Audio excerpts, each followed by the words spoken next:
Pantovic, and today joining us we welcome Maltese-Serbian author Nataša Pantović, who is also an ancient world's consciousness researcher and an owner of an independent publishing house called Arts of Four Elements.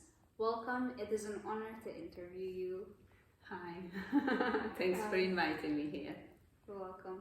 I researched that you're an author who has written up to 10 books within your career. This doesn't sound like an overnight process. So how many years did it take you to write this amount, and when did you begin? Yes, it's a lifetime journey, isn't it?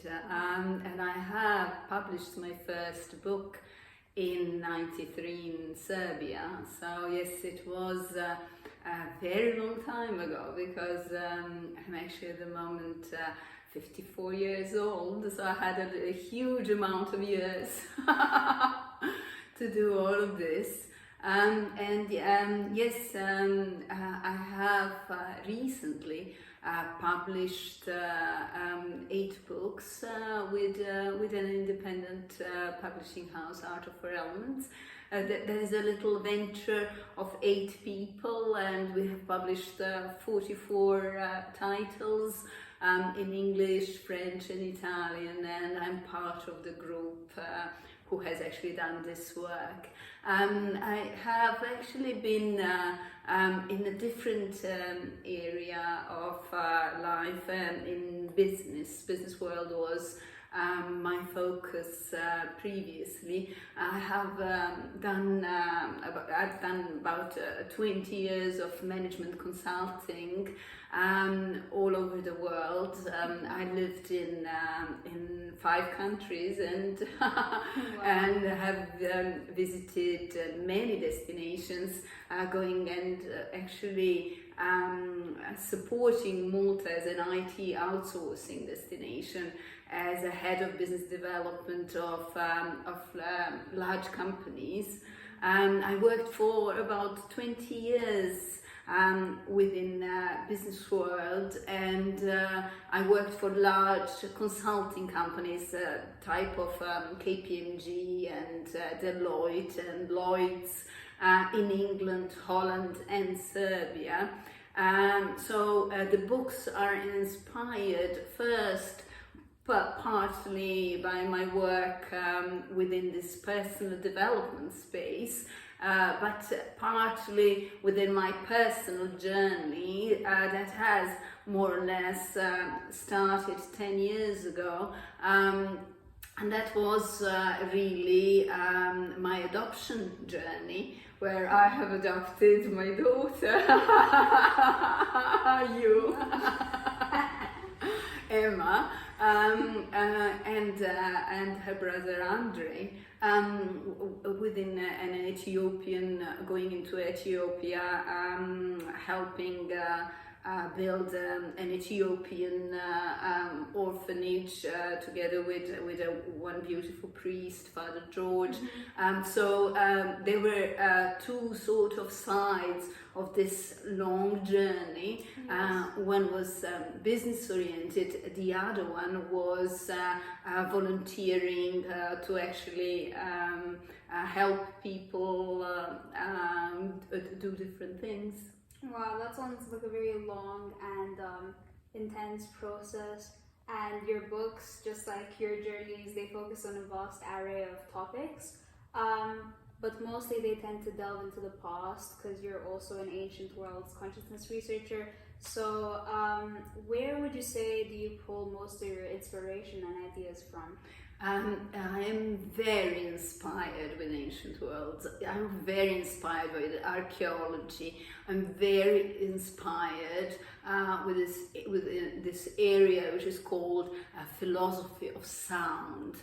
So my books, and this is my latest, it's called Metaphysics of Sound, actually dwells within this area, going back in time, looking into most amazing research of, for example, Rosetta Stone, or most amazing research of ancient Egyptian script and looking at the way the alphabet changed, touching the Greek alphabet and bringing into it my Serbian mind, because we have very similar ancient world history with a goddess, you know, as ancient as 7,000 years ago. We also had civilizations. I thought this mix of Malta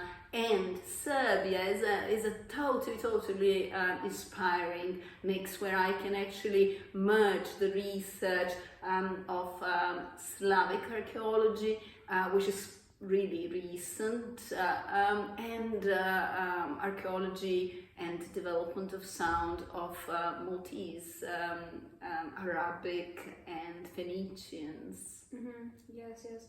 And writing the book, it does take a lot of research, a lot of planning. There's many different methods people take, but usually it does take around a year of this whole process of writing a book, putting your ideas together. So what would you say was the book that you had the most difficulty writing and researching for you? I would say my first one, Amma, was the longest one, because it dwells with a very inspiring subject of the Age of Enlightenment and works with research into Chinese philosophy and how does that map the mythology a bit of ancient Greeks and the development of thought within Europe. So in both of those cases the research was extensive, so that particular process has started many years ago, and I had this Amma as a character, and Amma was there as a black character that is living in Macau, running a coffee house and being a philosopher of the 17th century. I had this lady living with me before I met my daughter, you, Emma, who entered my life later. And that is a set of coincidences that have led to your adoption and have led to actually a birth of that particular book, Amma, was amazing. Yeah. And I've noticed you researched the ancient world quite passionately. So I must ask, is there a particular historical figure or a person that inspires you or that you find of any interest, and why? Yes, many of them, but Pythagoras is the one that I would put first within that list, and that's why my latest book is actually called Playing the Glass Bead Game with Pythagoras, because Pythagoras left us music, and understanding music and symbolism within the music and mathematics and symbolism within the mathematics. We're actually entering the consciousness waves of the humanity thought that is far in the past, and it is really there, the way it influenced the development of languages. It is very visible. It is really there within everything we've done in the past. So I am actually, Enlightenment was, the Age of Enlightenment was the age that in particular resurrected those ideas, ancient Greeks ideas, and we carried it forward with most amazing metaphysics of different sciences. It's this idea of keeping God and spirit and goddesses within the scientific world. It's the idea of both left hand and right hand development of thought that is actually both very connected to social values, to our life on earth today. And speaking of resurrection in the past, if there were any words of wisdom you could share with any sort of figure from the past, present, or future, who would you love to converse with and sit with and have a nice talk about any topic you like? And what would you maybe talk about with that person? Apart from Pythagoras, I would go for Albert Einstein. I would ask Albert Einstein to come and talk to me, and I would love to spend some time with him, discussing the universe and this macro and micro manifestation. That would be the... if you wish, I could share a quote or something. Sure, of course. Let me see, maybe I have one over here, but maybe I don't. It says a human being is part of the whole called universe, a part limited in time and space. He experiences himself, his thoughts and feelings as separate from the rest, but in fact it's all very unique. Now, I haven't actually written the quote over here because Emma didn't share the interview with me, so I didn't know this particular question, but I did start writing the quote because this was something that I wished to include within the interview anyhow. So, forgive me for not knowing exact ending of that quote, but it is a beautiful quote, merging this universe and human being, and how does the human beings live together consciously on earth, from Albert Einstein.